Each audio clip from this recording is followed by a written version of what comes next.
Soal 7, PTP membeli semua saham berhak suara PTS. Transaksi ini terjadi pada tanggal 1 Juli 2019.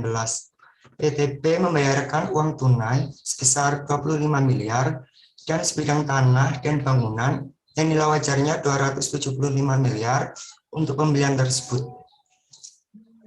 Tanah tersebut diperoleh PTP dengan harga 80 miliar dan bangunan diperoleh dengan harga 200 miliar dan telah disusutkan 80 miliar. Rasio nilai wajar tanah dan bangunan adalah 7:4. Setelah P memperoleh semua saham berhak suara dari PTS, PTS dibubarkan dan semua aset serta kewajibannya diambil alih oleh PTP. Berikut ini adalah posisi keuangan PTP dan PTS per 30 Juni 2019.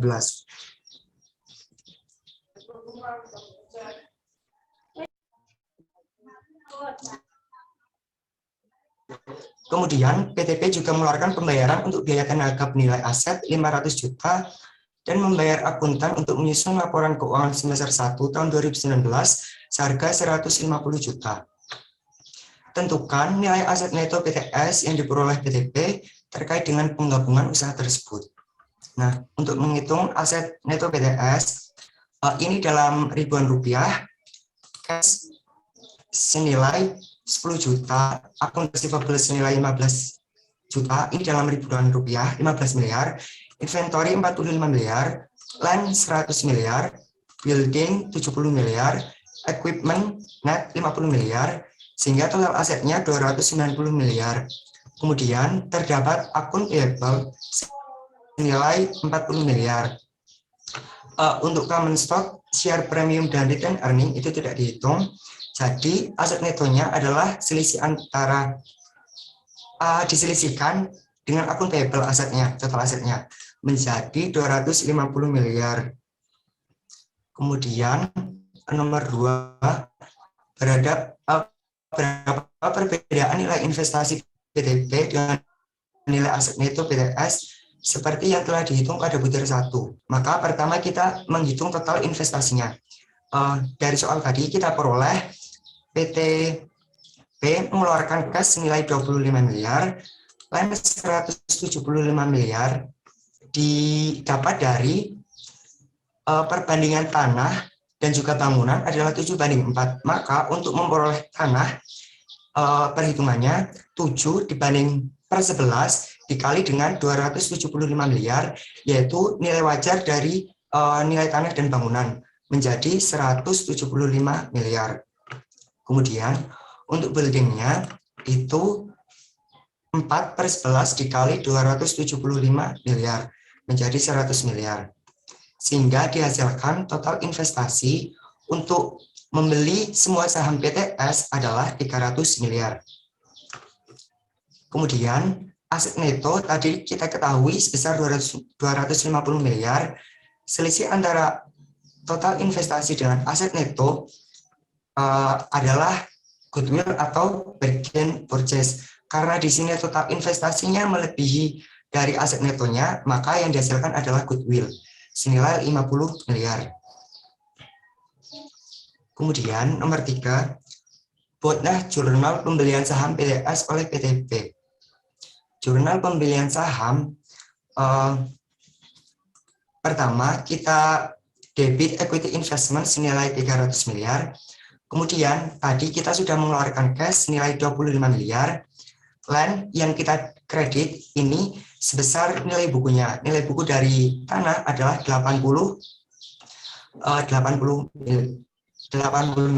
miliar.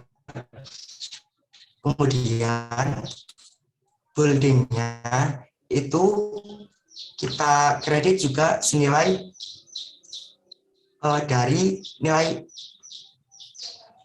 120 miliar. Karena ini adalah building net, jadi yang kita kredit bukan nilai bangunan senilai 200 miliar. Karena keterangannya ini udah building net. Kecuali kalau ini nanti cuma building gitu, maka yang kita tulis adalah nilai perolehannya, kemudian nanti kita mendebit accumulated depreciation. Karena kita tidak memunculkan akun accumulated depreciation, maka yang kita tulis itu adalah holding net-nya yang sudah dikurangkan dengan accumulated depreciation senilai 120 miliar. Kemudian ternyata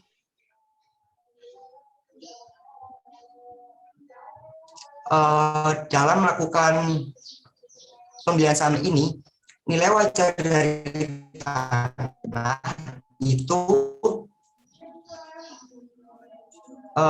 senilai 175 miliar, sedangkan nilai bukunya adalah 80 miliar, maka terjadi selisih gain online senilai 95 miliar. Itu kita bangunannya kita jual dengan harga 100 miliar, sedangkan nilai bukunya adalah 120 miliar, sehingga terjadi loss on building senilai 20 miliar. Kemudian untuk melakukan pembelian saham ini, PTP mengeluarkan biaya untuk tenaga penilai senilai 500 juta dan membayar akuntan senilai 150 juta. Maka kita catat sebagai investment expense 650 juta pada kas. Nomor 4, buatlah jurnal pengembalian aset neto PTS oleh PTP. Pengambil alihan aset neto PTS jurnalnya sebagai berikut. Cash kita debit 10 miliar sesuai yang telah kita catat tadi pada poin nomor 1. Kemudian akun receivable 15 miliar, inventory 45 miliar, land 100 miliar, building net 70 miliar, equipment net 50 miliar, dan juga tadi terdapat goodwill, yaitu selisih antara investasi dengan aset netonya senilai 50 miliar. Kemudian kita kredit akun payable senilai 40 miliar, dan yang terakhir kita kredit akun equity investment senilai 300 miliar. Yang terakhir, buatlah neraca penggabungan per 1 Juli 2017 setelah PTP membubarkan PTS. Nah, neraca penggabungannya jadi seperti berikut ini. Cash didapat dari 160 miliar yang dimiliki oleh PTP, kemudian ditambahkan dengan cash yang didapat dari PTS, dikurangkan dengan 25 miliar untuk membayar 150 juta untuk terkait biaya investasi tadi. Kemudian akun receivable-nya dari 120 miliar milik PTP ditambahkan dengan 15 miliar milik PTS. Inventory didapatkan dari 160 miliar ditambahkan dengan 45 miliar. Plan net-nya didapatkan dari tadi PTP memiliki 80 miliar, kemudian kita jual kepada PTS 80 miliar menjadi 0, kemudian kita mendapatkan lagi tanah dari hasil akuisisi saham tadi dari PTS senilai 100 miliar. Building net-nya dari 240 miliar dikurangkan dengan 120 miliar milik PT P yang telah dijual tadi, kemudian ditambahkan lagi dengan 70 miliar hasil dari pengambil alihan. Equipment net dihasilkan dari 176 miliar ditambahkan dengan 50 miliar. Kemudian dalam sisi aset kita juga mengakui goodwill sebesar 50 miliar. Totalnya 1 triliun 50 miliar 350 juta. Pada sisi liability itu ada akun payable senilai 40 miliar ditambahkan dengan 40 miliar milik PTS yang diambil alih tadi. Untuk common stock kita peroleh dari 420 miliar milik PTP saja. Karena kebetulan pada transaksi ini PT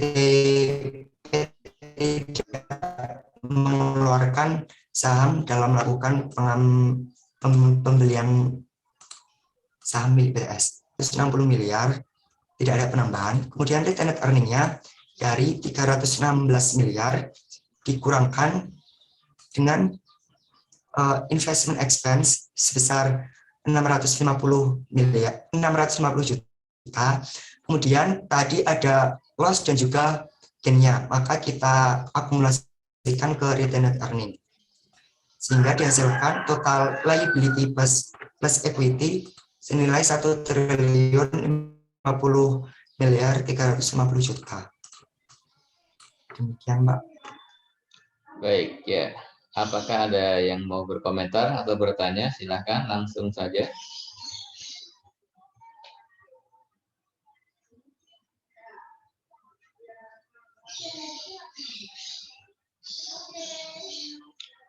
Mas Imam, coba di apa ke atas, Mas.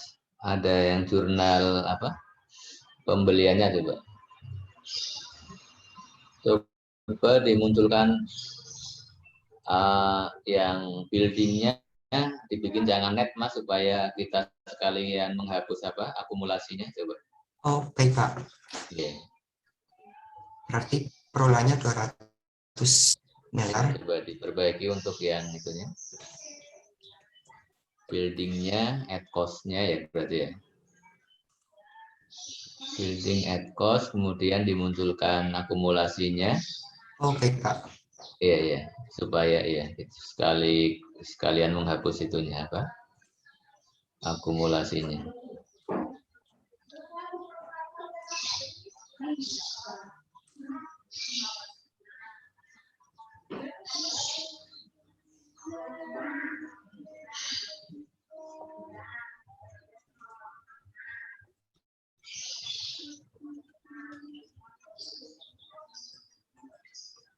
Baik, ya.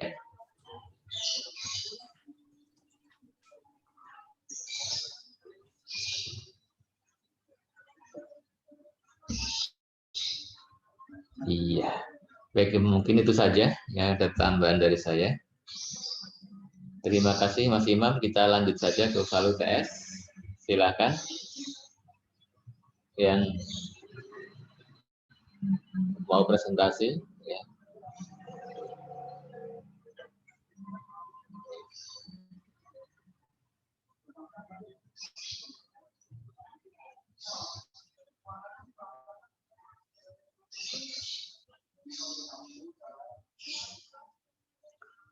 Ya. Supaya mudah pengaturannya, yang presentasi soal dari nomor awal saja gitu ya. Kalau yang baca pantun dari nomor akhir mungkin bisa dibuat begitu pengaturannya. Ya, silakan untuk soal UTS.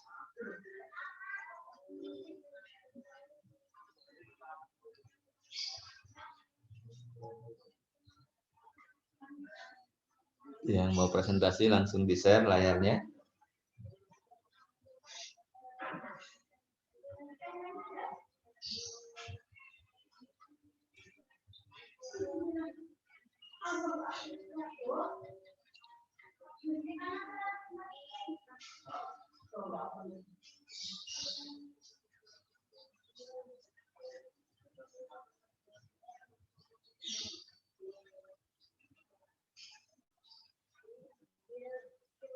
Siapa yang mau presentasi? Langsung saja.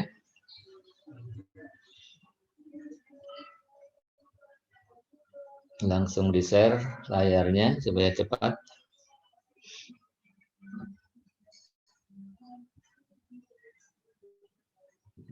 Izin presentasi boleh, Pak? Yuk, silakan. Ya. Izin share screen.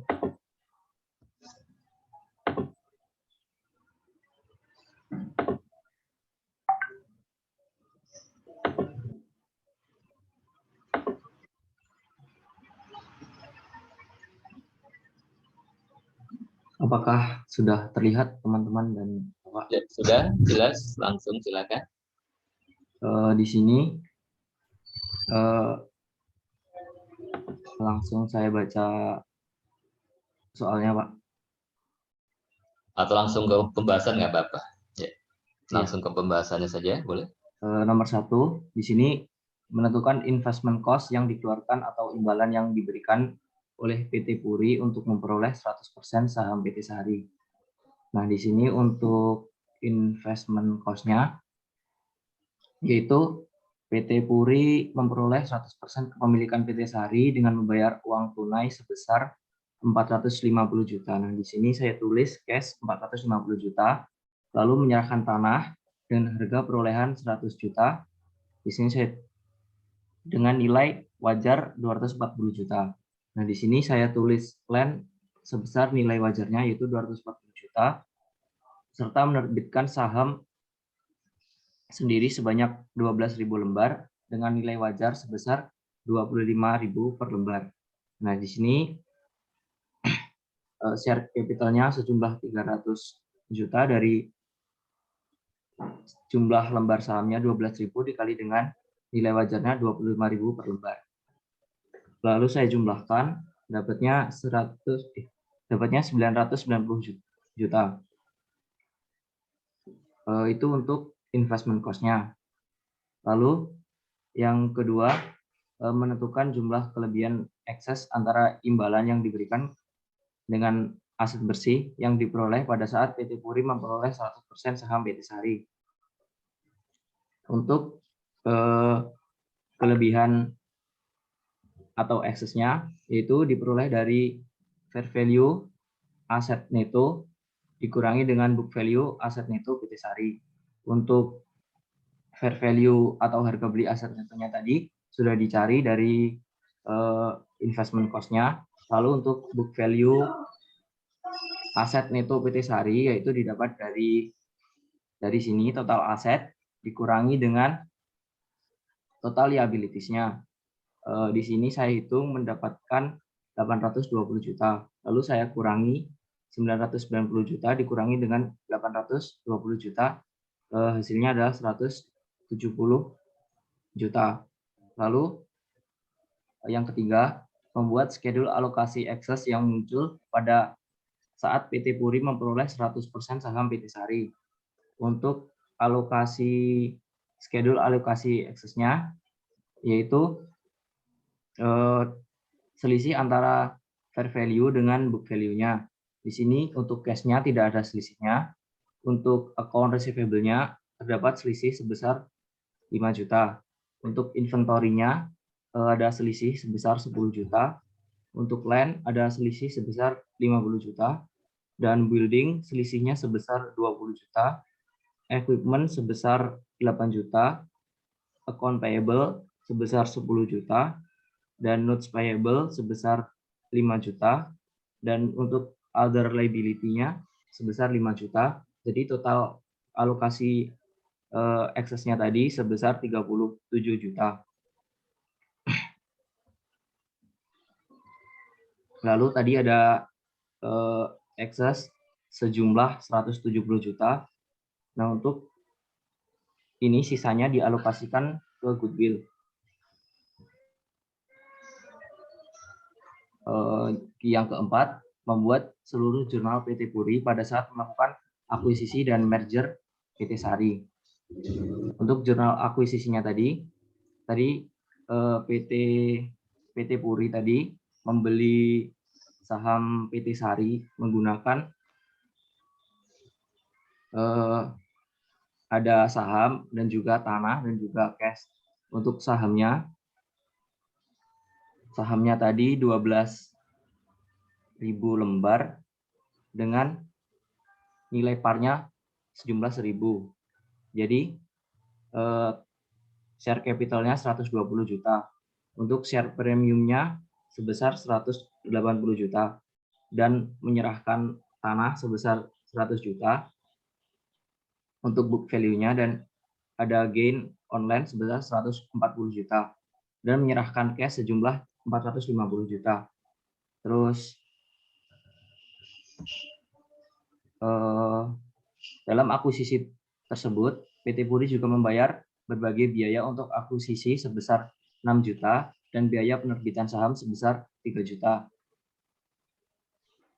Untuk itu, masuk ke investment expense sebesar 6 juta dan share premium karena menerbitkan saham sebesar 3 juta. Untuk jurnal pembubarannya sendiri ada owners equity sebesar 850 juta dan liability sebesar 250 juta. Ini untuk cash-nya sendiri sama dengan yang ada di sini, yang ada di tabel ini. Untuk jurnal pengambil alihan aset tinggal kita balik dengan menambahkan goodwill sebesar 133 juta dan equity investment in PT Sari sebesar 990 juta. Yang kelima, menyusun laporan posisi keuangan PT Puri sesaat setelah merger dilakukan pada tanggal 1 Juli 2019. Nah, untuk laporan posisi keuangan sebelum merger, cash-nya, dan akun-akun yang lain, ini sesuai dengan nilai tercatat yang ada di sini. Lalu untuk perubahannya sendiri, untuk cash, tadi mengeluarkan cash sejumlah 450, lalu mengeluarkan sebesar 9 juta, dan juga ada tambahan cash dari pengambil alihan aset. Jadi perubahannya sebesar minus 379 juta.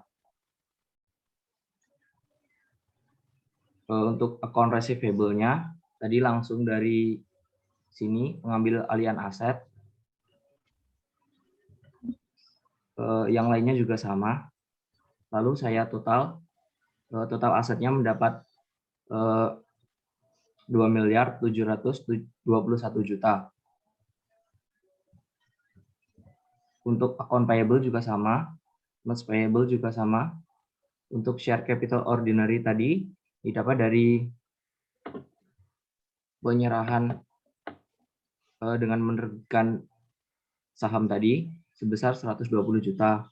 Lalu untuk share premium ordinary ini juga dari sini, lalu dikurangi dengan share premium ordinary yang tadi. Untuk retain earning-nya itu mendapat dari gain online dan juga investment expense-nya. Jadi totalnya menjadi 134 juta. Begitu teman-teman dan Bapak, mungkin kalau ada kesalahan atau tambahan.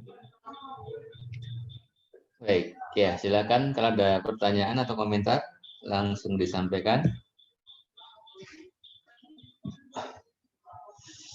Kalau belum ada, coba ke atas Mas, ke menghitung ekses Mas. Coba diperlihatkan menghitung alokasi eksesnya.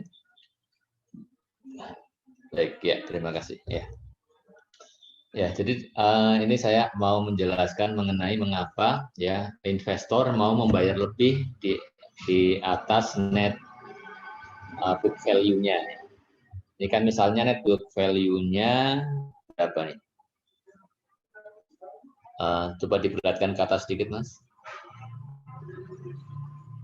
Ya, net book value-nya 857.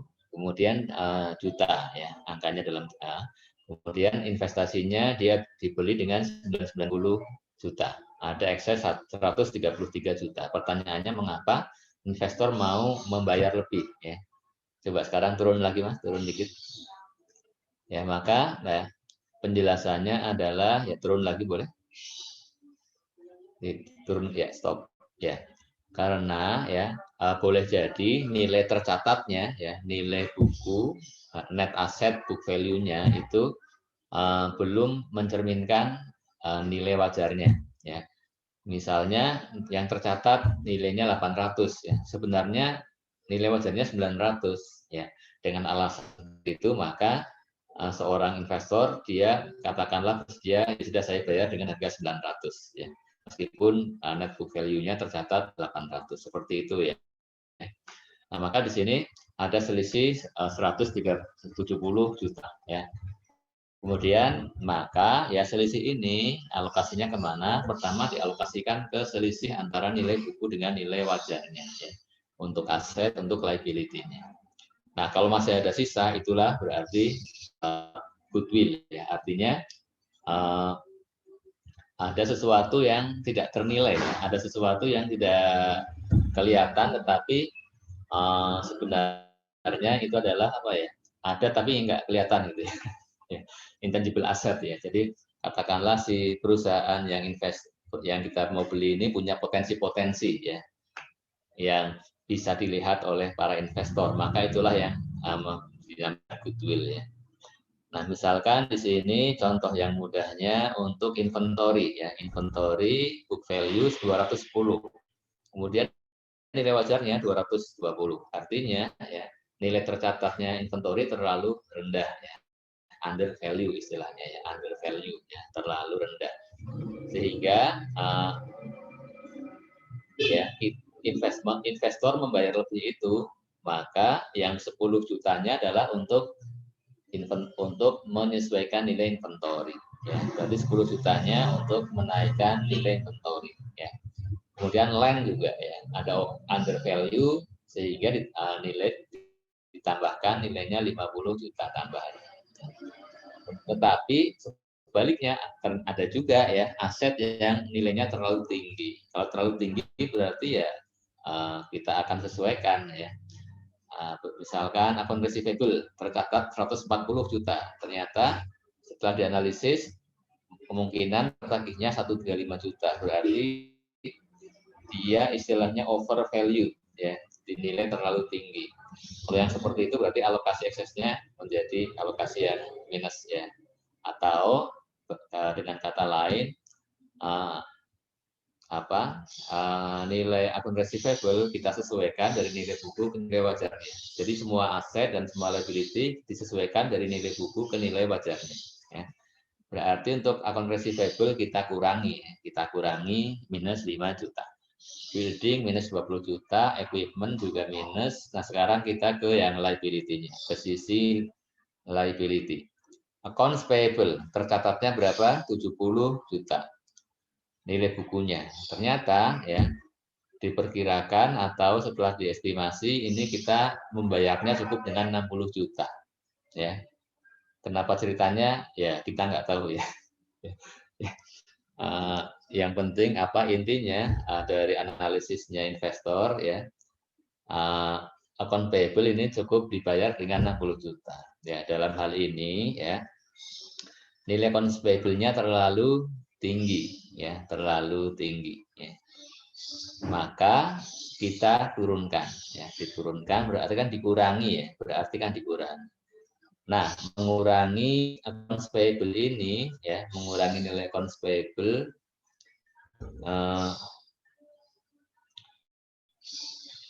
menjelaskannya bagaimana ya? Atau saya kalau untuk accounts payable saya lebih mudah menjelaskan begini ya. Jadi nilai bukunya 70 ya, mau kita sesuaikan menjadi 60 ya. Berarti harus kita debit ya. Jadi accounts payable-nya kita debit supaya menjadi 60 juta ya. Nah, maka ya anggap saja ya yang hitung-hitungan yang selisih ini adalah kolom debit ya. Misalkan tadi inventory kan dari 210 di debit 10 juta menjadi 220 ya. Kalau receivable ya dari 140 kita kredit ya, minus artinya kan sebaliknya ya, di kredit 5 juta menjadi 135. Kemudian kalau untuk accounts payable ya 70 juta ini mau kita turunkan nilainya, maka kita debit. Maka debit di sini accounts payable ya bertanda positif ya, bertanda positif ya. Kemudian notes payable berarti juga tandanya dari 150 dikurang 145 ya. 5 juta positif ya. Dan ini hati-hati ya, jangan terbalik ya, jangan terbalik tanda plus minusnya ya. Kalau terbalik nanti alokasinya menjadi salah ya. Kalau untuk yang aset sih sangat mudah dipahami ya, tetapi kalau untuk yang liabilities kemudian saya lebih mudah menjelaskannya dengan menganggap ini sebagai kolom debit ya. Berarti kalau mau diturunkan, ya berarti kita debit positif di sini. Dan kalau dari other liabilities mau dinaikkan nilainya, berarti kita kredit, maka di sini minus ya. Mungkin seperti itu ya untuk menjelaskan alokasi ekses ya. Saya kira itu tambahan dari saya. Kalau ada yang lainnya silahkan mau ditanyakan atau dikomentari. Izin Pak. Silakan. Tadi saya lihat yang total aset sama total liability sama equity-nya kok ada selisih Pak yang di bawah. Yang di neracanya. Coba dilihat Mas neracanya Mas, apakah sudah balance atau belum? Nah itu 781 sama 681. Coba ke bawah lagi supaya terlihat ke bawah sedikit lagi. Yang di laporan posisi keuangan setelah merger yang di bagian perubahan itu kok ada selisih. Oh, di bagian perubahannya ya. Tetapi yang hasil akhirnya ada betul ya. Iya betul. Hasil akhirnya sudah betul. Nah ini. Terus yang di neraca awal kenapa kok nggak balance ya Pak? Neraca awalnya tidak balance ya. Iya Pak. Tidak balance, tidak bentar. Mungkin ada yang sudah menemukan di mana tidak balance-nya. Mungkin di akun lainnya. Izin Pak, di lainnya itu harusnya ada 100 juta. Terus di perubahannya itu 10 juta. Oke, coba ditambahkan Mas, lainnya 100 juta ya awalnya ya. Betul 100 juta? Iya, Pak. Kemudian di perubahannya itu 10 juta. Dari Oke, terus sekarang sudah ya. Baik, ya terima kasih Mbak. Ya, harus lebih teliti lagi ya. Ada lagi? Ya, terima kasih Mas. Ya. Ada lagi yang dikomentari atau ditanyakan?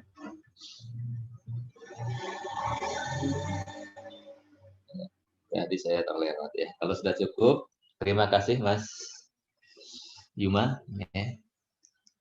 Kita cukupkan pembahasannya. Kita akan lanjut ke materi yang baru. Baik Pak, izin menutup share screen. Yuk, silakan.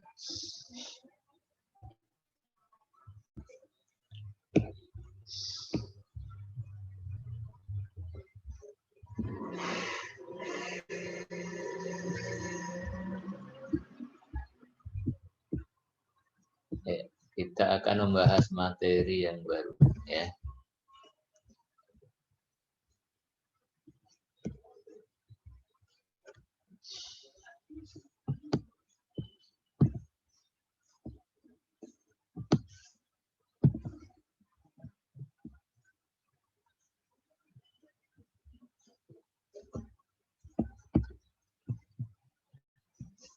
Iya, kita akan belajar tujuan berinvestasi, pengelompokannya, dan pencatatannya. Dimulai dari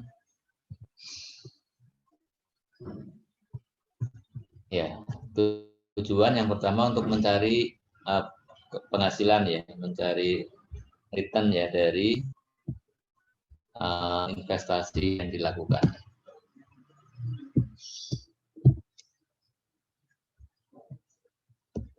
Menghaidnya bagaimana ya? Ini agak mengganggu ya. Nggak kelihatan cara menghaidnya sih dari bawah aja. Ini mungkin mengulang yang di AKM ya. Sekilas saja. Ada yang kalau yang untuk mencari keuntungan, ya, dia jangka pendek, sifatnya untuk profit taking, kemudian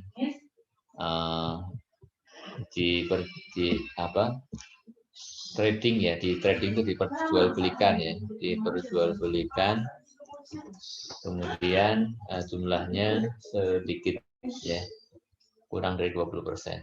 Kemudian dicatatnya sebagai equity investment trading ya. Kemudian Kemudian ada yang bertujuan untuk jaga-jaga ya, jadi menyimpan uang ya, untuk berjaga-jaga atau untuk mengantisipasi kebutuhan uang yang musiman. Ya. Sementara uangnya belum terpakai, ya sudah diinvestasikan dulu, dibelikan saham gitu ya. Nah, maka ini juga jangka pendek, tapi dia tidak untuk mengambil keuntungan ya. Kalau yang mengambil keuntungan kan, kalau harganya naik langsung jual gitu ya. Kalau ini tidak seperti itu, dia menjualnya kalau perlu uang ya. Kalau perlu uang maka dia jual sahamnya. Sifatnya available for sale atau istilah lainnya non trading. Ini juga kurang dari 20% kepemilikannya. Ini dicatatnya equity investment non trading. Ada yang membeli saham perusahaan lain untuk punya pengaruh. Ya. Maka sifatnya jangka panjang, tujuannya untuk punya pengaruh signifikan. Mengapa ada yang menginginkan punya pengaruh signifikan atas perusahaan lain? Ya, salah satu alasannya sudah dibahas di pertemuan yang dulu ya. Misalnya untuk mengamankan pasokan bahan baku, ya, maka dia membeli saham-saham perusahaan pemasok misalnya begitu. Dan jumlahnya besar, ya, lebih dari 20%, ya, sampai dengan 50%. Dicatatnya sebagai equity investment in investee. Misalnya equity investment in PT apa, in PTA, equity investment in PTB gitu ya. Kemudian yang tujuannya untuk mengendalikan. Ya, saya ingin mengendalikan perusahaan lain ya, biar jangka panjang lebih dari 50%. Kemudian dicatatnya sebagai equity investment in investee. Ya. Atau ya bisa juga dicatat sebagai non trading. Ya. Seperti yang non trading. Nanti ada dua pilihan. Selanjutnya metode pencatatannya. Kalau yang short term cost method, ya, kalau yang pengaruh signifikan equity method, ya. Kemudian kalau yang punya pengendalian, metodenya ini boleh memilih, ya. Boleh memilih equity, boleh juga memilih cost method. Ya. Kenapa boleh memilih? Ya memang seperti itu ya. Tetapi ya meskipun dia pakai equity method atau dia pakai cost method, maka dia harus membuat konsolidasi. Sebentar. Ya nanti akan sampai ya kita ya. Kemudian ada indikator ya. Ini menghidupnya bagaimana sih?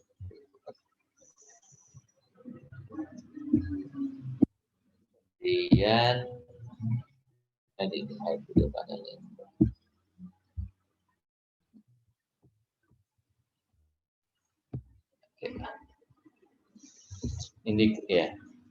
Indikator investor punya pengaruh signifikan ya.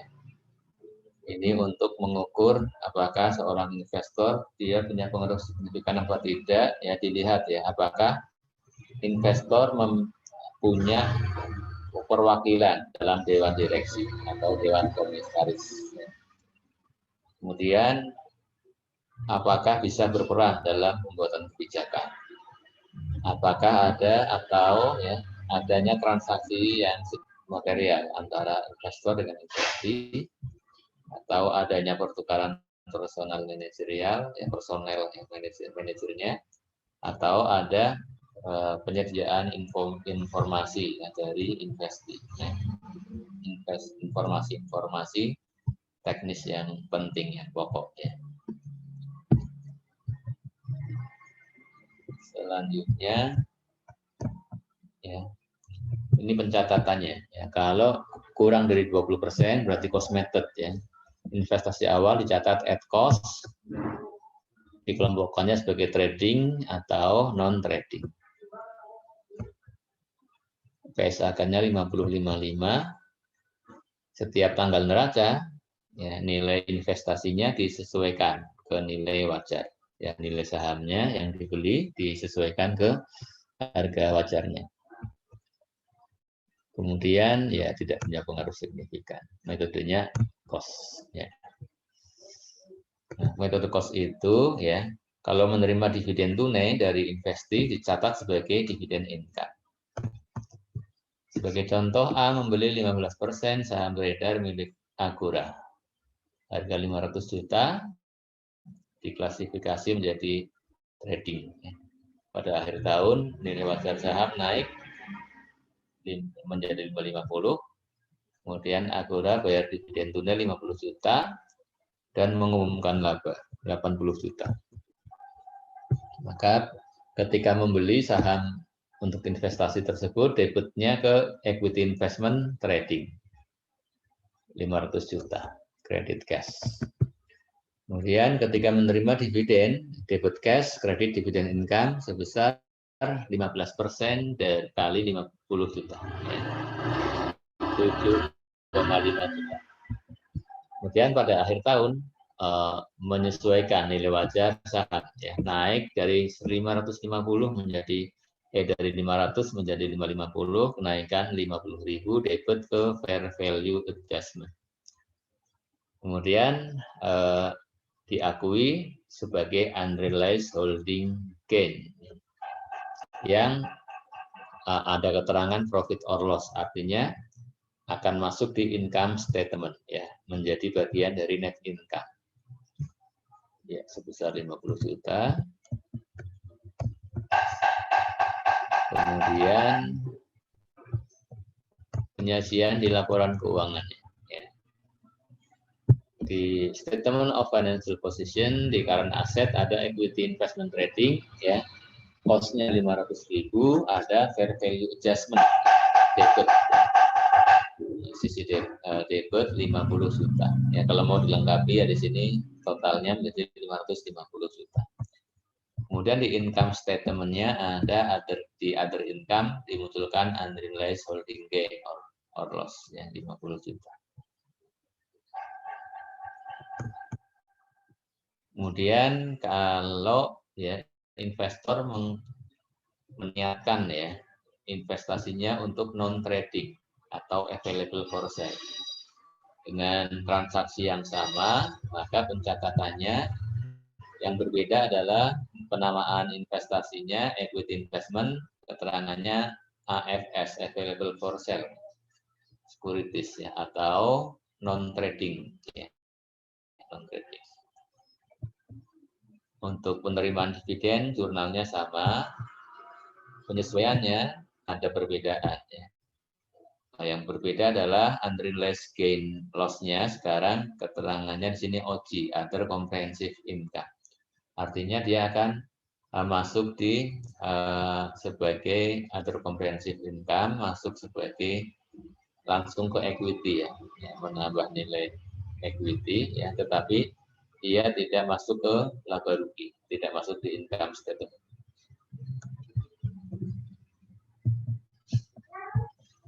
Penyajiannya di laporan keuangan, penamaannya equity investment non trading atau available for sale, kemudian ada fair value adjustment. Kemudian di statement of comprehensive income. Di statement of comprehensive income muncul ada ya other comprehensive income, yaitu unrealized holding gain or loss, ya, 50 juta. Kemudian ya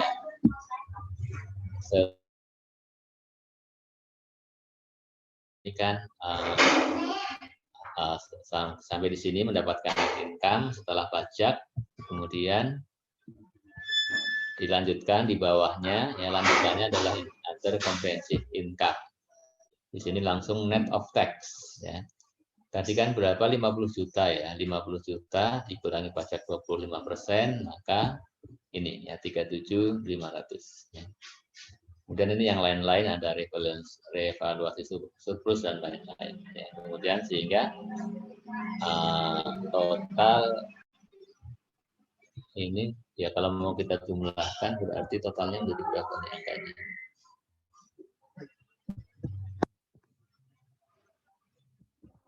Angkanya disesuaikan ini ya menjadi 87 ya.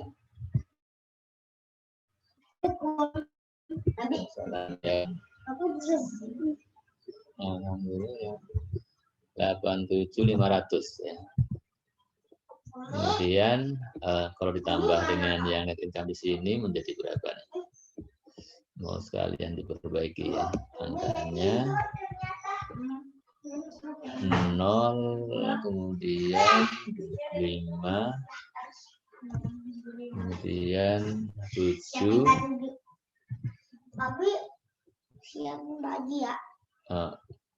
3, kemudian 8 tambah 4, 5 ya 3 lagi, kemudian 2 ya. Seperti ini ya, yang sudah saya perbaiki ya, yang sudah diperbaiki.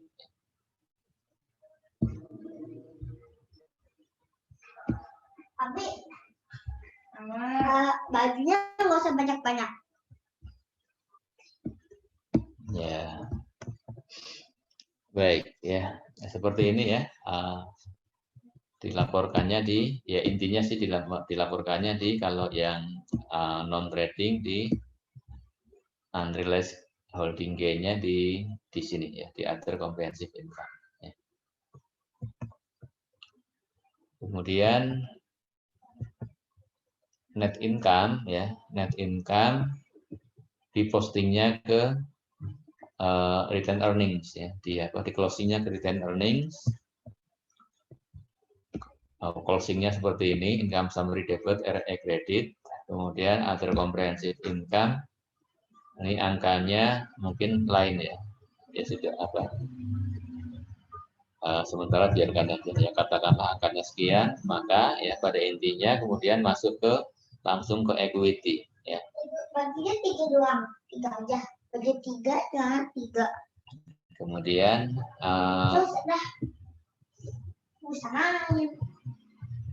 Ya, di closingnya ke ini ya, ke akumulatif OC ya, akumulatif other comprehensive income. Ya.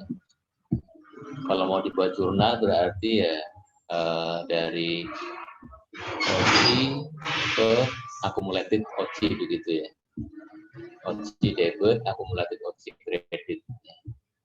Sehingga nantinya di equity ya akan ada share capital, share premium, ada return earnings, kemudian ada akumulasi atau comprehensive income.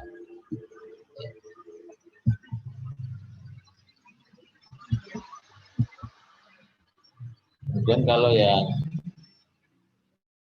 20-50% investasi awal dicatat pada harga perolehan, kelompoknya equity investment in S ya, atau in PT apa. Kemudian metodenya pencatatannya equity atau ekuitas. Nah, dengan metode ekuitas maka investor mengikuti ya, akan mengikuti perubahan aset neto investi ya. Ini adalah metode ekuitas, yaitu pencatatan yang mana investor ya, investment itu nilai investasi akan disesuaikan mengikuti perubahan aset netonya investi dan tidak melakukan penyesuaian nilai wajar investasi ya. Karena sudah disesuaikan dengan net asetnya ya, dengan net aset netonya investi ya.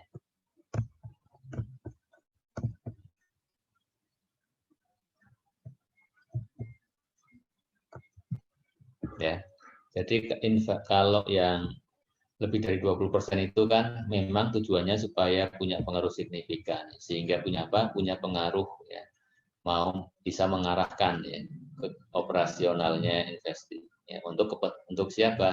Tentunya untuk kepentingan investor ya.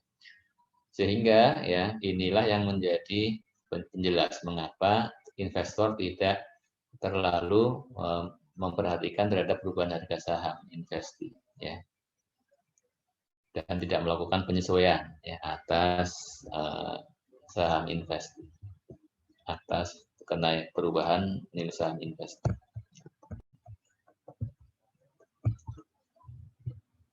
Kemudian pencatatannya ya dicatat di awal at cost, kemudian dividen dicatatnya sebagai, bukan sebagai dividen income.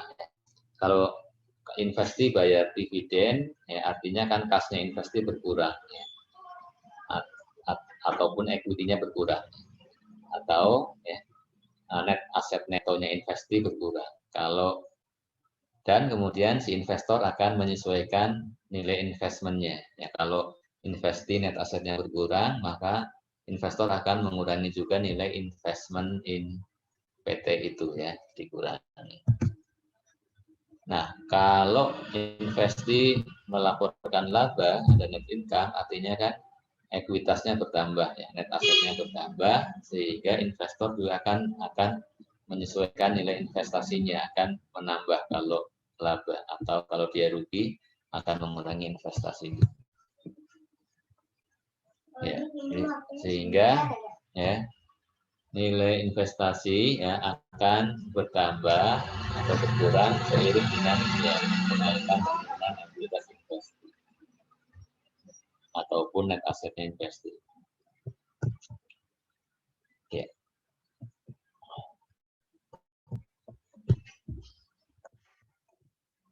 Nah, sekarang kita akan mencatat transaksi yang tadi dengan metode ekuitas ya, dengan perubahan datanya.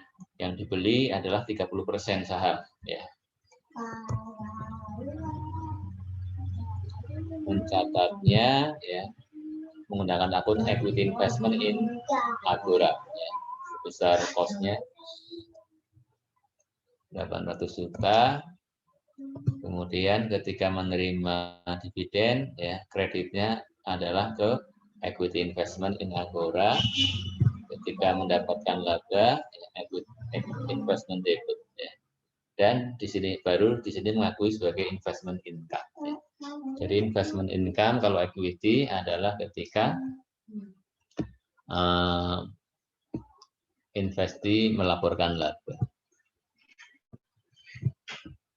Nanti ini masuknya ke other income ya di laporan keuangannya investor ya.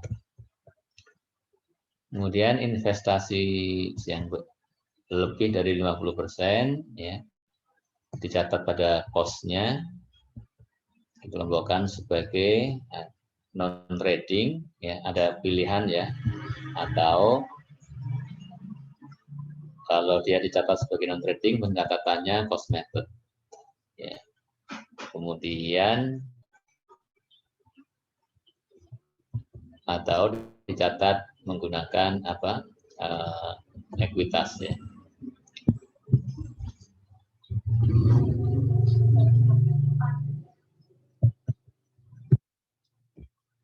Kemudian ya untuk cost method-nya ya, cost method-nya ini dalam tanda kutip ya, artinya ya cost method-nya itu ada perbedaan. Bedanya apa? Ya kita tunggu nanti ya. Kemudian investornya ya kalau memiliki lebih dari 50% maka wajib membuat laporan keuangan konsolidasi ya, yaitu laporan gabungan antara investor dengan para investinya ya. Ya. Ini kalau cost method biasa nilai investasi dicatat at cost, kemudian tidak dilakukan penyesuaian. Jadi bedanya ya. Jadi ini cost method tetapi ya dia tidak melakukan penyesuaian nilai wajar. Ya. Kemudian kalau menerima dividen dicatatnya ya dividen ini kan. Ya. Misalnya A membeli 60% saham PT Agora harga 900 juta. Nilai saham naik, bayar dividen 50, labanya 80. Ya. Untuk mencatat pembelian saham, debit equity investment in Agora 900 juta. Kemudian mencatat dividennya, ya, cash dividend income. Ya.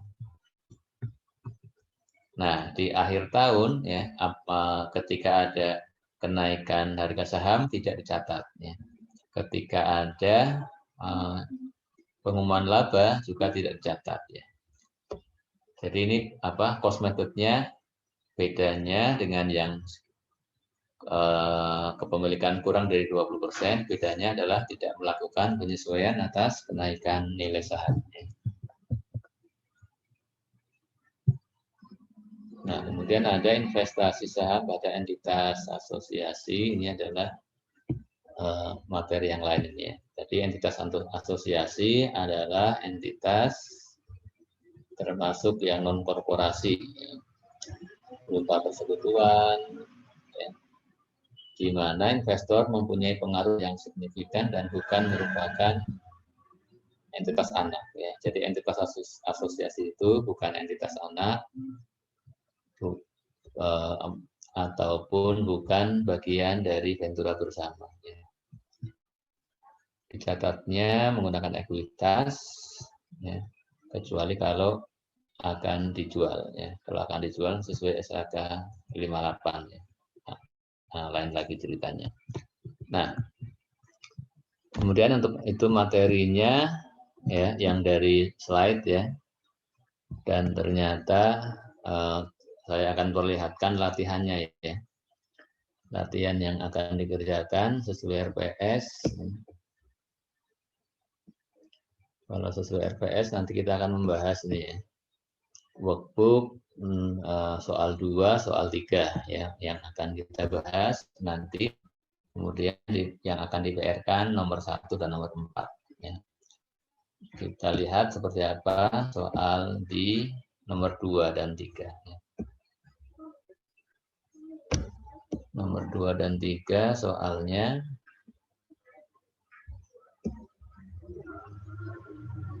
ya, nomor 2-nya ya.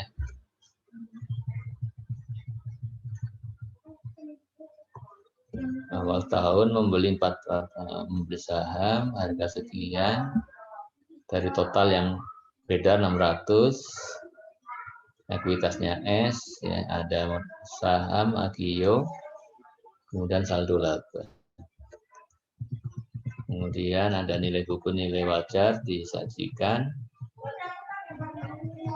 Kemudian building dapat digunakan 10 tahun, equipment 5 tahun. Jika masih ada sisa dialokasikan ke goodwill. Diminta jurnal pembelian ya. Ini sudah bisa. Yang kedua alokasi selisih ya. Dari P ke S. Ya, ini juga sudah bisa ya. Nomor 2 bisa dikerjakan. Kemudian jika S menghasilkan laba 250 juta, membayar dividen, kemudian buatlah jurnal P. Nah, hanya saja di sini ya dimintanya menggunakan metode cost ya, jadi bukan metode equity ya. Jadi untuk yang mencatat nomor 3 ini ya gunakan saja metode biaya yang biasa yang barusan kita jelaskan tadi ya. Ya, jadi nggak usah pakai equity ya. Jadi tidak usah memperhitungkan yang amortisasi dulu ya, karena belum kita bahas ya. Langsung saja gunakan ya. Ini bukan nomor 4 maksudnya ya. Ini lanjutan nomor 3 ya. Asumsikan menggunakan metode biaya gitu ya. Untuk mencatat ini ya. Ya, untuk mencatat yang jurnalnya adalah metode biaya yang biasa. Nah, nomor 3-nya ya, nomor 3-nya ini awal 2018 P beli 150 lembar saham. Kemudian awal 2019 membeli lagi 100 lembar saham. Nah, kalau yang di sini 150 dari 850 lembar, ini kayaknya masih metode belum signifikan pengaruhnya. Kemudian kalau nambah lagi, membeli lagi, maka pengaruhnya menjadi signifikan.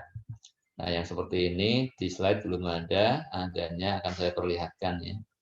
Saya jelaskan dulu supaya mengerjakan latihannya tidak kesulitan ya. Nah, ini namanya nih investasi melalui kepemilikan bertahap ya. Akan saya perlihatkan ada di bahan ajar Bu Iin ya. Ini ada di bahan ajar Bu Iin.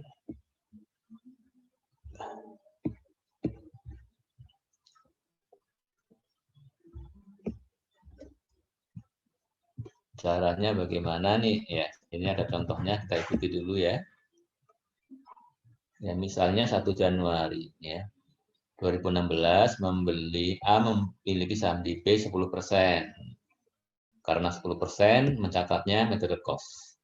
Setahun kemudian A beli lagi 15% sehingga kepemilikannya menjadi 25%. Dan punya pengaruh signifikan. Maka menggunakan metode ekuitas ya. Maka ya A harus menggunakan metode ekuitas sehingga akun investasi dan return earnings yang sebelumnya menggunakan metode cost harus disesuaikan.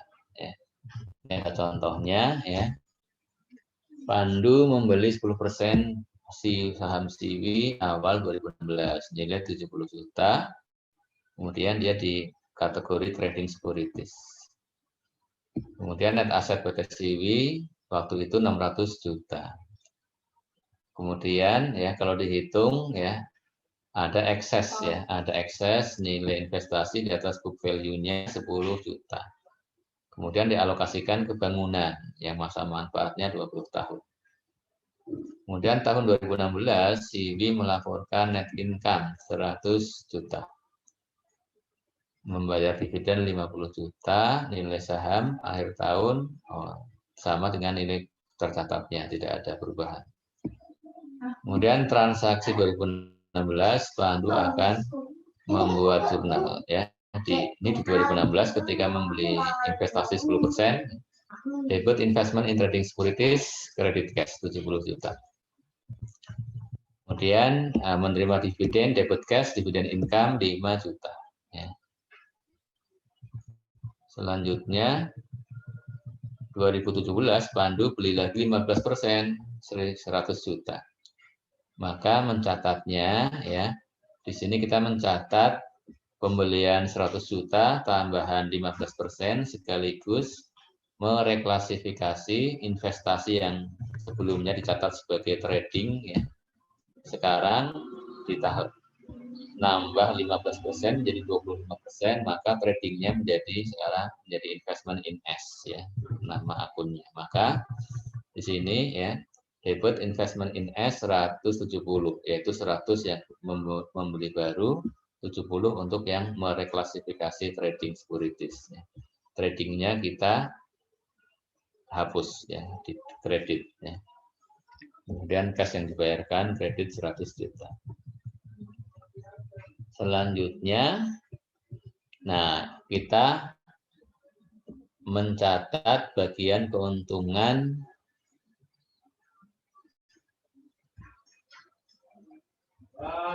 PT Pandu ya dari net income PT Siwi ya, yaitu 10% ya.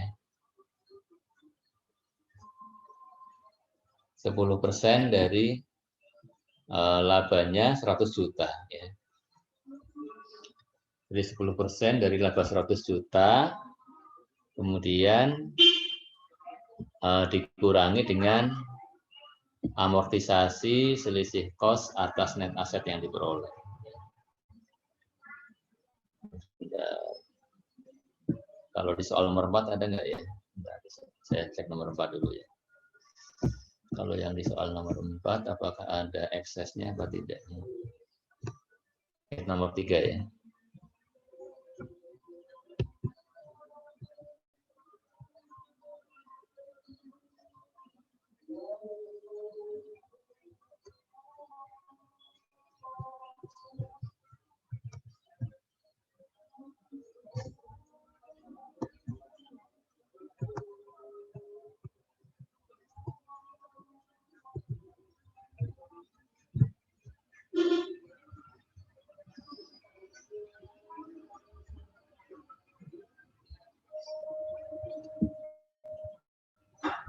Sebentar.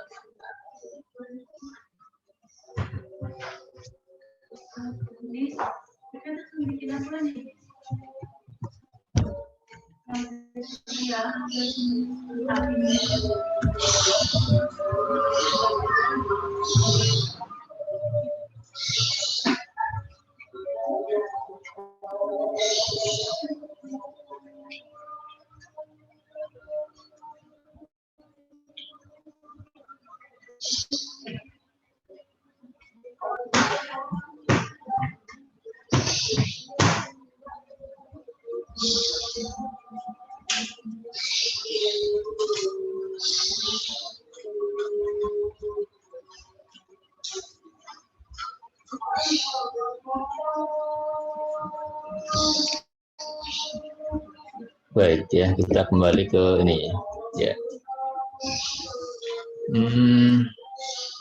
Ya, secara singkatnya kalau untuk yang ada ekses ya, kalau ada ekses nilai investasi maka kan eksesnya tadi dialokasikan ke bangunan, kemana gitu ya. Maka alokasi ekses itu kemudian diamortisasi ya, sesuai dengan umurnya masing-masing, sisa umur masing-masing. Ya, misalnya tadi ada ekses ini 100.000, ya apa?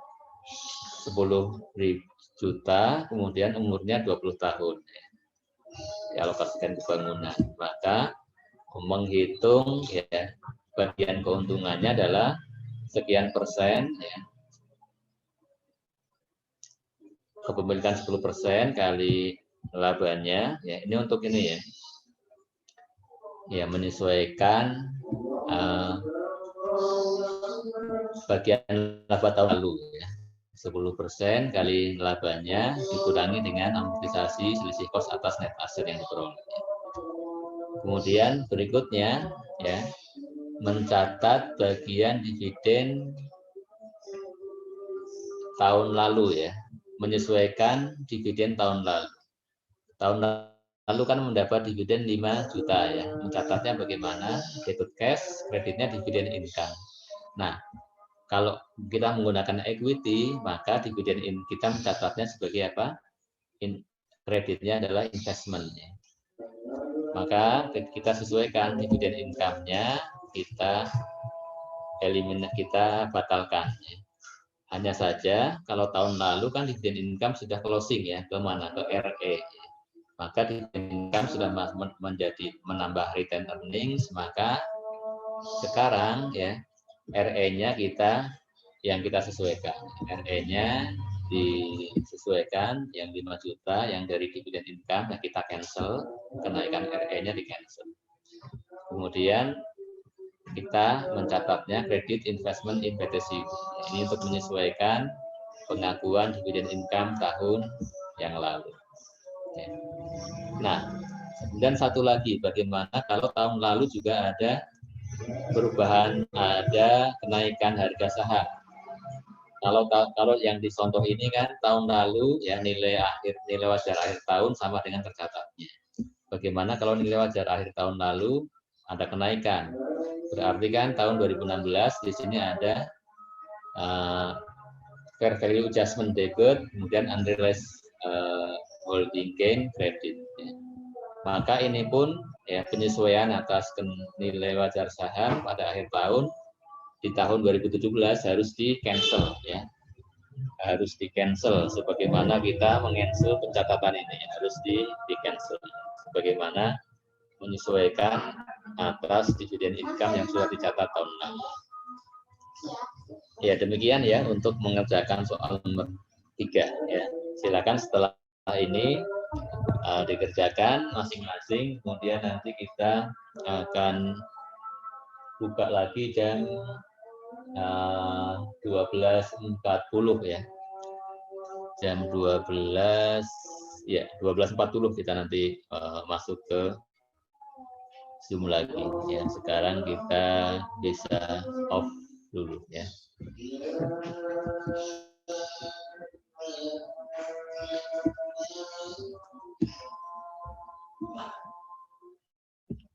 Baik, kita off dulu ya, nanti jam 12.40 kita gabung lagi.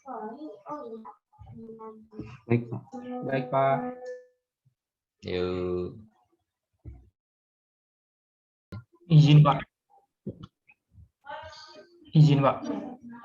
Mas Abinsa, Pak. Ya, Iya. silakan Mas. Ya.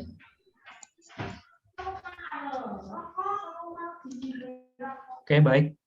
Untuk soal nomor 2, di sini di soal dijelaskan bahwa awal tahun berjalan, P membeli 450.000 lembar saham biasa S sebesar harganya 1.000 dengan nominal 1.000 dengan harga 3.500 per lembar.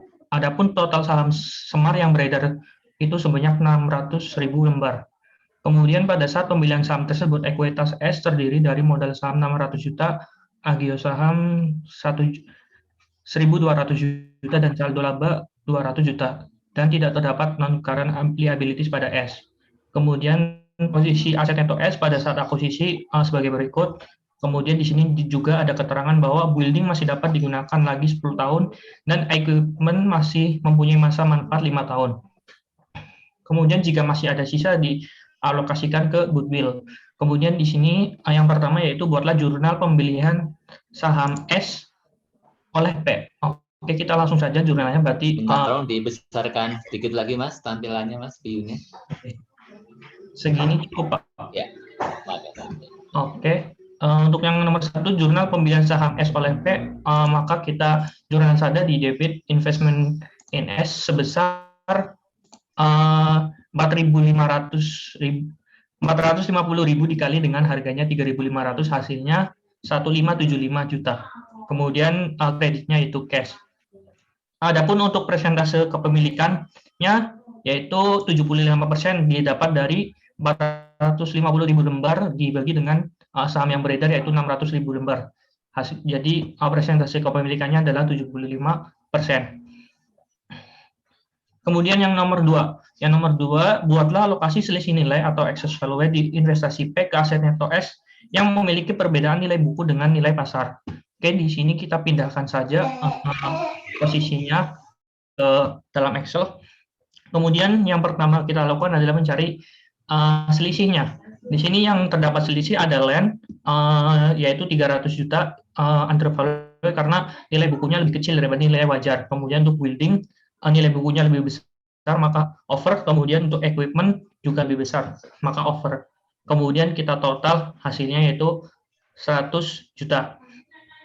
Oke, kemudian kita cari excess value-nya dengan cara investment cost-nya tadi di awal 1.575 dikurangi dengan book value net asetnya, di mana net asetnya itu dicari dengan cara 75% dikali dengan nilai bukunya 2 juta, hasilnya 1.500.000. Kemudian kita kurangkan hasilnya excess value-nya yaitu 75 juta.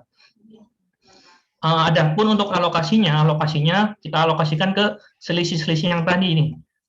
Yang pertama di land sama dengan 75% dikali 300 juta, hasilnya 225. Kemudian untuk building dan equipment juga sama, tinggal 75% dikali 100 juta. Kemudian hasilnya sama dengan yang tadi 75 juta. Itu untuk alokasi selisih nilai. Kemudian kita lanjut ke soal yang nomor 3.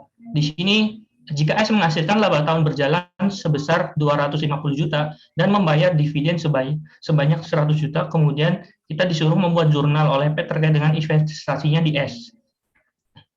Oke, yang pertama terkait dengan jurnal penerimaan dividen. Di sini dividennya dapat 100 juta. Karena persentasenya 75%, maka kita kalikan saja dengan 75%. Hasilnya yaitu 75 juta.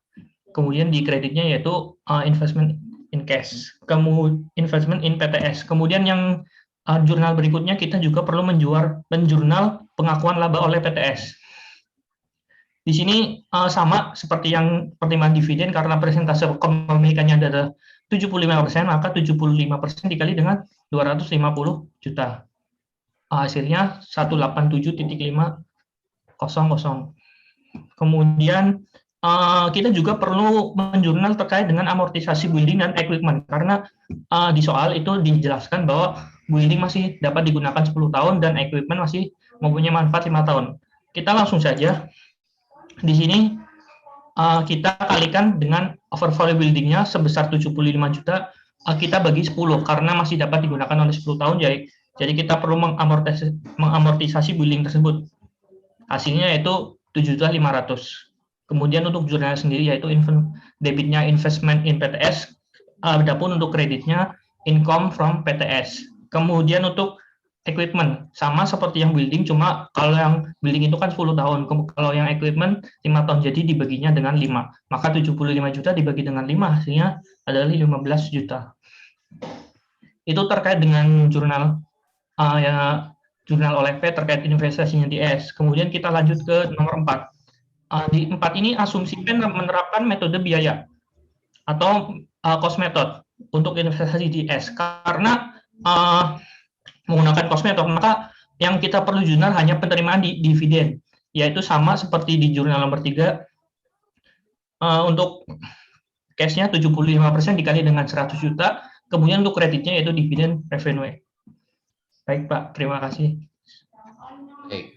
Baik, coba diperlihatkan yang ini Mas, yang amortisasi building coba ya. Ini kan yang belum saya jelaskan ya. Iya Pak. Jadi ini akan ada di pertemuan yang akan datang nih. Cuma karena sudah dikerjakan, tadinya saya minta yang cost saja supaya simple, tapi ternyata sudah dikerjakan juga, nggak apa-apa ya.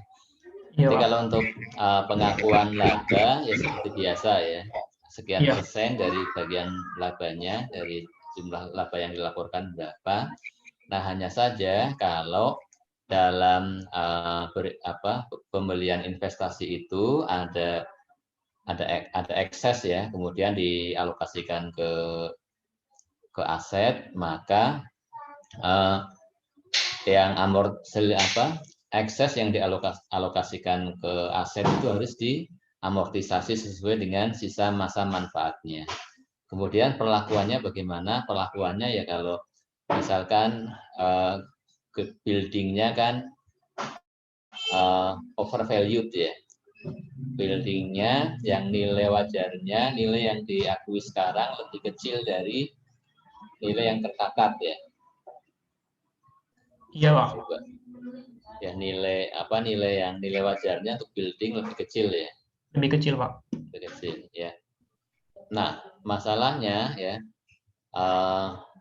di pembukuannya S ya. Ya, di pembukuannya S ini kan buildingnya masih tercatat 600 ya. Masih tercatat 600 ya. Iya, masih tercatat 600. Ya, artinya S ini ketika melakukan depresiasi masih menggunakan depresiasinya ya 600.000 dibagi masa manfaatnya berapa tahun kan gitu ya. Nah, sementara ya dari nilai wajarnya yang hanya 500 ya. Berarti mestinya itu untuk building depresiasinya ya 500 dibagi masa manfaatnya kan begitu ya.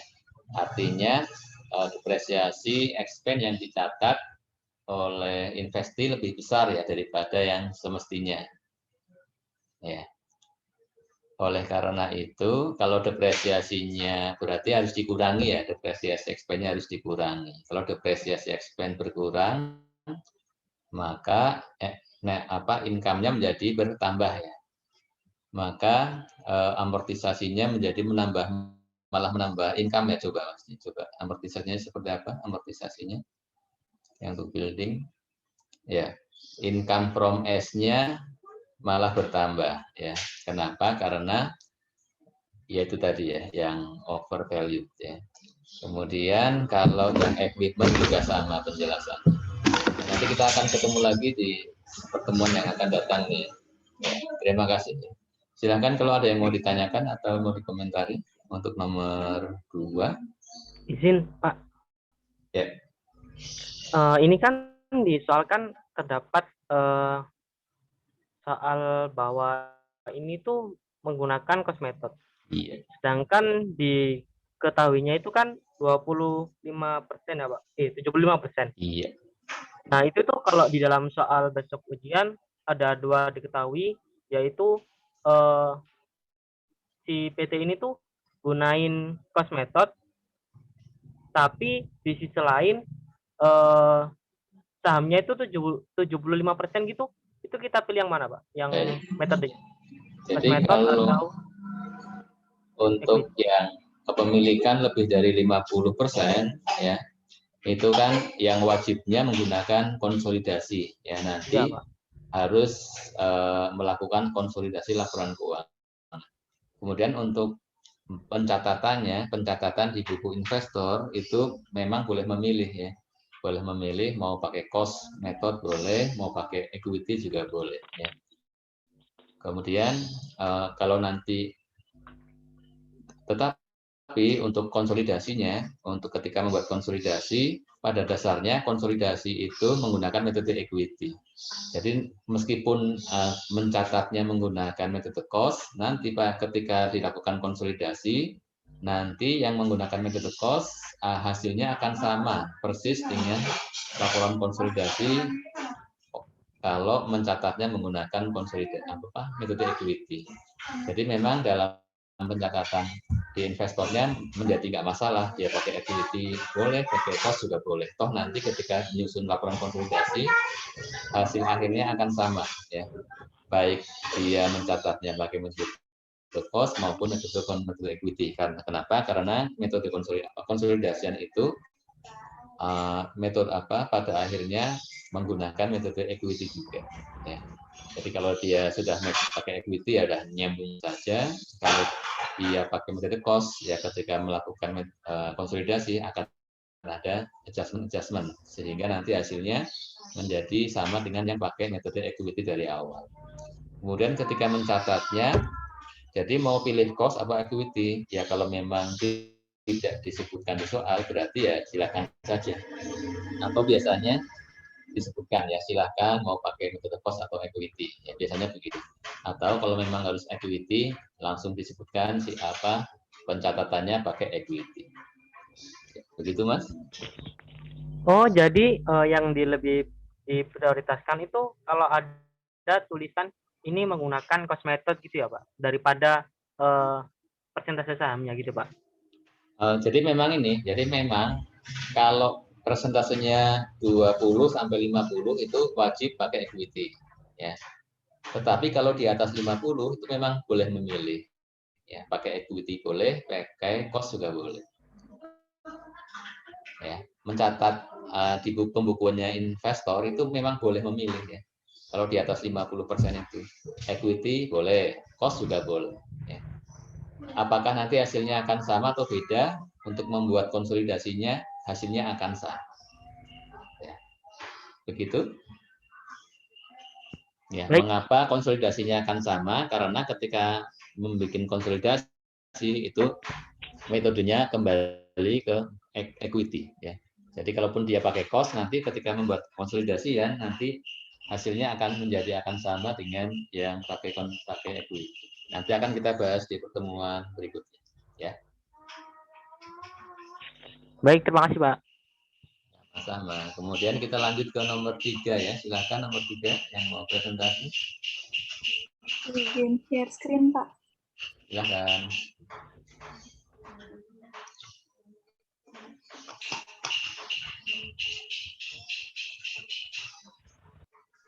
Jadi di soal nomor 3 ini kita diminta untuk membuat jurnal investasi P selama tahun 2018 dan tahun 2019.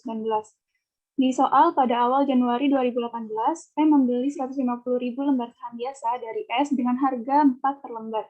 Struktur modal S pada 31 Desember 2017 terdiri dari saham biasa 850.000 dengan par 1, kemudian PICCS ini share premium dengan jumlah 1.700.000 dan saldo laba 850.000. P mengklasifikasikan investasi saham di S sebagai saham yang digunakan untuk berjaga-jaga terhadap kebutuhan kas. Berarti ini adalah AFS. Kemudian S selama tahun 2018 telah membayarkan dividen 0,4 per lembar dan menghasilkan laba bersih 600.000. Harga saham S pada akhir tahun 2018 4,3 lembar. Kemudian kita buat dulu jurnal investasi P selama tahun 2018. Kita akan buat jurnal perolehan investasi. Sebelumnya kita membeli 150.000 lembar dengan harga 4 per lembarnya. Maka investment cost-nya adalah 600.000. Nah, kepemilikannya kita dapat dari 150.000 dibagi 850.000 ditambah 150.000.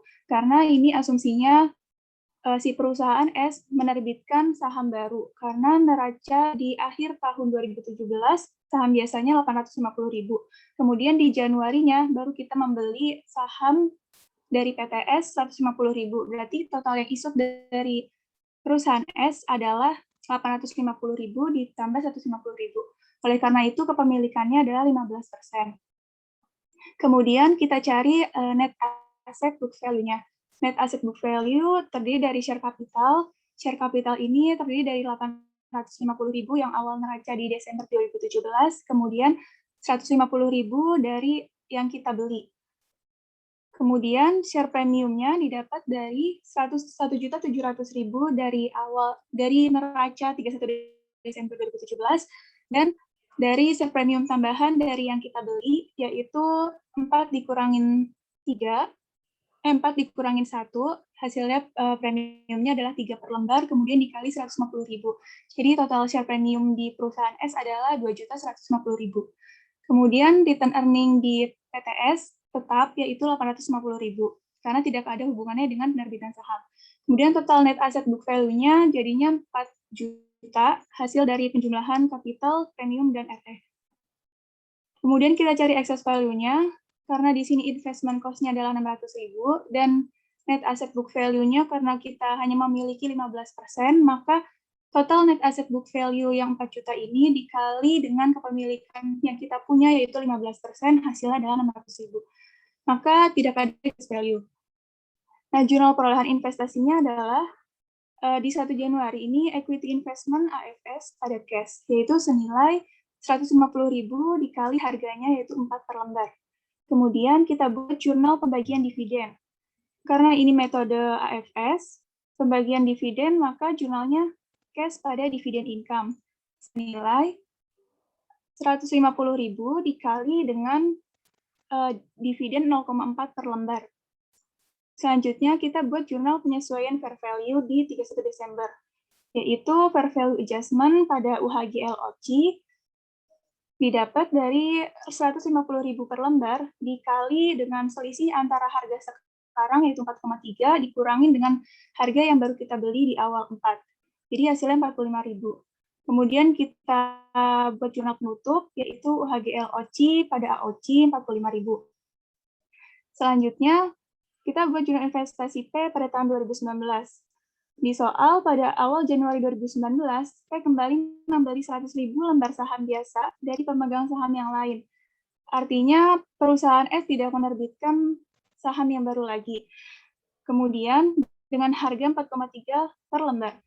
Selama tahun 2019, S menghasilkan laba 750.000 dan membayarkan dividen 0,5 per lembar. Harga saham S pada akhir tahun 2019 sebesar 4,4 per lembar. Kita buat jurnal perolehan investasi dan reklasifikasi. Karena apa? Karena kita membeli saham di PTS lagi, itu senilai 100.000, maka karena itu kepemilikan yang kita punya bukan lagi 15%, tapi 25%. Di 2019, kita menambah kepemilikan senilai 10% didapat dari kita membeli 100.000 dibagi dengan total saham isut. Di mana saham isut tadi ini terdiri dari 150.000 ditambah 850.000. Maka total kepemilikan yang kita punya adalah 15% yang di 2018 dan 10% di 2019, hasilnya 25%. Nah, tadinya kan ini di 2018 menggunakan metode AFS atau kurang signifikan, kemudian di 2019 kita udah 25% artinya signifikan, jadi berubah ke metode equity. Makanya dibutuhkan jurnal reklasifikasi juga. Terus di Februari 2018 kita membeli sahamnya ini senilai 100.000 dikali dengan 4,3. Hasilnya adalah 430.000. Kemudian saham yang di 2018 kita pindahkan ke equity investment atau sebutan nama jurnal saham yang untuk metode equity, yaitu senilai 600.000. Maka equity investment in S yang kita punya sekarang adalah 1.030.000. Kemudian kita buat jurnal koreksi retrospektif. Seolah-olah perusahaan ini telah melakukan metode ekuitas dari 2018. Pertama, kita akan koreksi atas fair value. Karena fair value di 2018 ini sudah kita jurnal,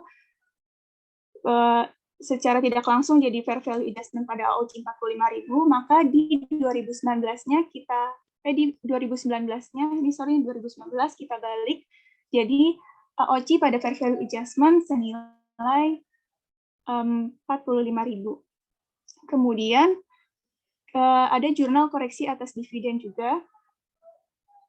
Koreksi dividen di 2018 ini kita menjurnal cash pada dividen income senilai 60.000. Karena kita metodenya equity, maka seharusnya kita menjurnal cash pada equity investment. Maka dari itu, kita membuat koreksi equity investment-nya di kredit senilai 60.000, kemudian kita mendebit dividen income. Karena udah lewat tahun dan sudah ada ditutup, jadi di debitnya bukan dividen income, tetapi return earning. Kemudian kita buat koreksi atas laba investi. Karena di 2018 ini kita tidak mengakui adanya laba dari si investi, maka di 2019 ini kita mengakui adanya laba dari investi karena sudah menggunakan metode ekuitas. Jadi jurnalnya equity investment pada return earning senilai 600.000 dikali dengan kepemilikan kita di awal yaitu 15%. Hasilnya adalah 90.000. Kemudian kita buat jurnal penyesuaian akhir tahun. Jadi total saham yang kita beli itu kan 150.000 ditambah dengan 100.000, hasilnya adalah 250.000. Nah, kita buat jurnal atas pembayaran dividen, itu jurnalnya adalah cash pada equity investment, didapat dari 250.000 dikali dengan 0,5. Dan kita buat jurnal pembagian laba, yaitu 750.000 dikali dengan total kepemilikan kita 25%. Sudah, Pak.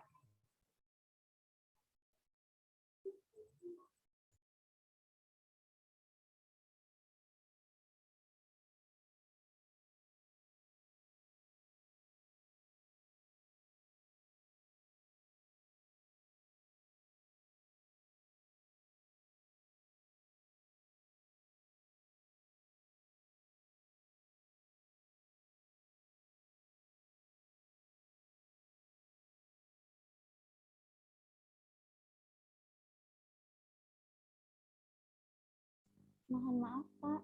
Mic-nya masih belum nyala.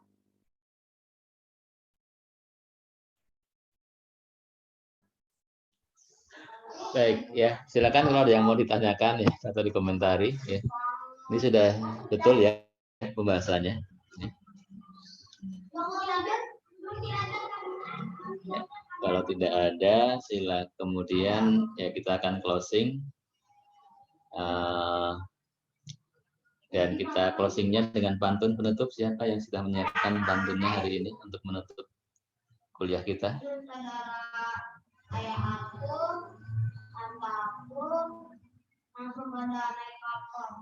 Silakan.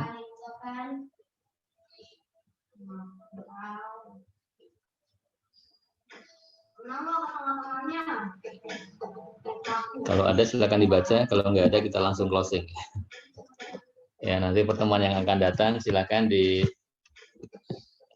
ya, yang baca pantun di awal, pantun di akhir ya, supaya gampang dari nomor akhir saja ya.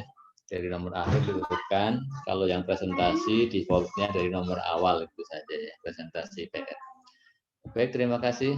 Ya, kita akhiri. Assalamualaikum warahmatullahi wabarakatuh. Waalaikumsalam. Terima kasih, Pak.